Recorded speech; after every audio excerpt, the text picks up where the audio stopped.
A good thing. Great insights. Um, Looking again for each of you, looking back at where you are now, and obviously different stages of development, but looking back now, what are some of the early mistakes? Lenny, I know you mentioned you had a lot of failures. David, you had some very rapid success. Craig, you're still in an early stage. But looking back, what are some of the things you wish you could have told your then self now? Some lessons. And again, as they may be helpful for people that are looking to get started. To me, the most important, it was mentioned earlier, the most important thing is in any business is execution. It's not the great idea, it's putting it into play. And execution happens with having very high quality people. So the mistakes that I made early on in business, we're actually celebrating our 10th year in 2014. So the mistakes were not hiring the right people and not providing proper training early on and not documenting some of the processes and procedures that we have at the company, to standardize the process early on to be more efficient in the future. And as the business grew, as the business developed, having to go back and fix these things. So with us, I would say it's kind of, we followed the standard pattern a little more than was best for our company. So we spent months and months trying to raise money from angels and VCs when it was a very difficult time for us to do that because we were very, very early. And only after a long time of kind of being in this chicken and egg between potential customers, investors, and our product did we finally realize that it would make the most sense for us to just build the product ourselves in-house, then get some initial customers, then raise money. And that track has actually been working much, much better for us.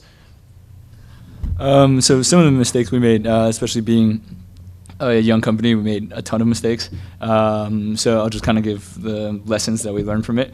One of them being don't trust anybody. Nobody's going to give you anything for free. There's always some sort of motive behind it.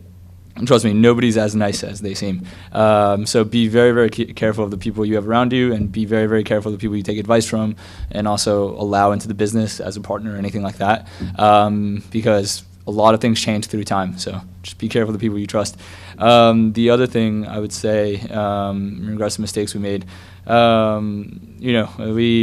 didn't know much of what we were doing, especially having a media and content platform. So with the content, we made many mistakes early on.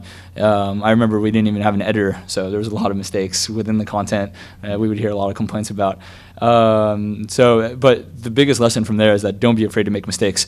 Everything we learned was from trial and error, and it was really just throwing darts on the board. And the other lesson I would basically that bridges off from this is whatever rule book anybody tries to give you, throw it out the window. Usually has nothing to do with anything you're doing.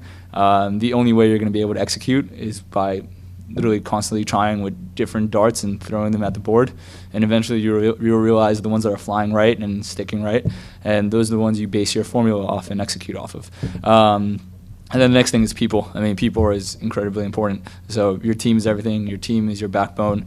Your team, you're not going to be able to do this alone. It's impossible. So you're going to need that strong core behind you. And it's important to find people who are like-minded, because we've made the mistakes of bringing on people that weren't like-minded or overqualified, and whatever the case may be. So it's extremely, extremely important that they fit in, as well as also believe in the product. Because at the end of the day, as a startup, you're not looking to motivate people with money. You're looking to motivate people with the dream of this turning into something big. So understand the people that are coming to you looking to be there for money, and the people that are looking to be there for a long time. Because there is a distinction, and the ones that are going to be there for a long time are the ones that are going to help you grow this business. The ones that are just doing it for money, that's just their intrinsic motivation. They'll be there from 9 to 5. But starting any business, it's a 24-hour job, so you have to be ready.